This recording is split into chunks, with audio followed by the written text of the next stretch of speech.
Hai, apa kabar kalian semua? Kami harap kita semua selalu dalam keadaan baik dan sehat selalu ya. Di video kali ini, kami akan merangkum alur cerita dari Putri Duyung episode ke-35, di mana misi para Putri Duyung untuk kali ini sangatlah berbahaya karena mereka harus melawan ilmu sihir hitam. Tanpa banyak basa-basi lagi, mari kita langsung aja ya ke alur cerita Putri Duyungnya. Check it out! Astrid menjelaskan semua informasi yang dia ketahui, maka dari itu mereka membagi tugas. Dilon dan Doni menemui Pak Ivan, sedangkan Indah, Raya, dan Astrid menemui nenek. Di laut, Pak Ivan mulai sadar dan heran kenapa dirinya tadi bisa pingsan.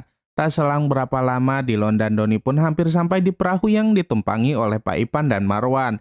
Pak Ivan hendak melarikan diri, tapi Dilon dan Doni berhasil mencegahnya. Perkelahian pun tidak bisa terelakkan lagi. Pak Ivan akhirnya kalah. Pak Ivan bilang jika dirinya adalah korban dan bukan seorang penculik. Pak Ivan hanya bertujuan untuk mencari anaknya yang hilang dan tak tahu harus mencarinya kemana.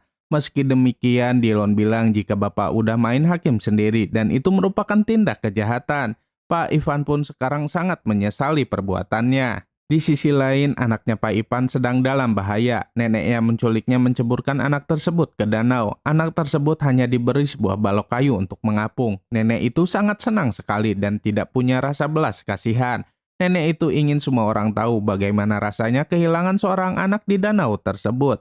Tak lama kemudian nenek itu heran karena anak tersebut terapung padahal tadi anak itu telah tenggelam. Indah, Raya, dan Astrid menampakkan diri mereka di hadapan nenek tersebut. Nenek itu terkejut karena melihat para duyung. Indah dan yang lainnya meminta nenek itu untuk menyerah dan bertobat. Tapi nenek itu malah menyiramkan bensin di perahunya. Nenek itu hendak membakar perahu tersebut. Nenek itu juga telah melakukan hal yang sangat bodoh dan merugikan dirinya sendiri. Mungkin itu adalah ganjaran untuk kejahatan nenek itu. Kini Indah dan yang lainnya telah berhasil menyelamatkan anak kecil itu termasuk juga dengan Marwan. Tak lama kemudian nenek asli Marwan datang untuk menjemput Marwan. Nenek itu terlihat sangat senang dan sangat berterima kasih sekali kepada Indah dan yang lainnya. Raya bertanya soal Pak Ipan, kemudian Dilon pun mengajak mereka semua untuk menemuinya. Ternyata Pak Ipan sudah ditangkap oleh polisi untuk mempertanggungjawabkan perbuatannya.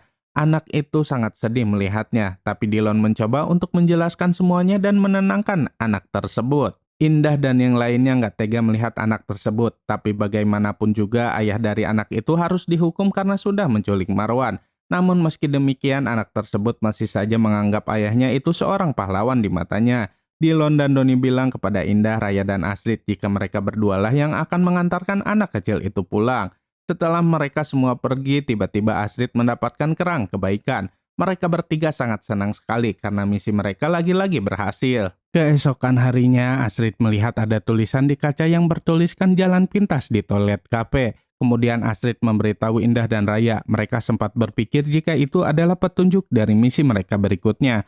Namun Raya bilang jika Bu Maya juga nggak tahu soal petunjuk tersebut. Akhirnya mereka jadi berpikir jika itu adalah kelakuan orang iseng aja. Sesampainya di rumah, papanya Astrid memberikan sebuah paket. Ternyata isinya adalah sebuah VCD. Astrid kemudian melihat isi dari CD tersebut. Lagi-lagi yang dia lihat itu bertuliskan jalan pintas. Hal itulah yang membuat Astrid yakin jika itu adalah sebuah petunjuk. Astrid kemudian menemui Indah dan Raya. Mereka pun memutuskan untuk menelpon Bu Maya. Bu Maya bilang sebenarnya Bu Maya tahu tentang legenda itu, tapi sebaiknya mereka bertiga untuk tidak melanjutkan mencari tahu karena ini sangat berbahaya. Ini merupakan ilmu sihir hitam. Di tempat lain, Marsha dan Bu Susi sedang menunggu Terry datang. Tak lama kemudian Terry pun datang dengan memberikan kabar baik untuk mereka.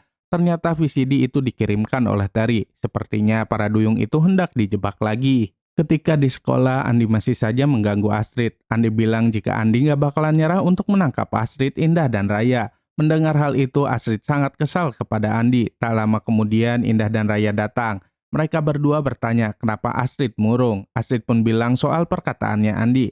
Namun Indah dan Raya bilang jika omongan Andi itu janganlah didengar. Mereka berdua meyakinkan Astrid jika semuanya akan baik-baik saja. Doni nggak sengaja mendengar percakapan Terry dan Andi. Doni yakin jika mereka berdua sedang merencanakan sesuatu untuk Indah dan yang lainnya. Doni mencoba untuk menggagalkannya, namun Terry dan Andi keburu pergi. Doni pun memberitahu yang lainnya soal Andi dan Terry. Kini Dilon, Indah, dan yang lainnya mengikuti Andi dan Terry untuk mencari tahu. Namun Terry dan Andi kabur ke arah yang berbeda.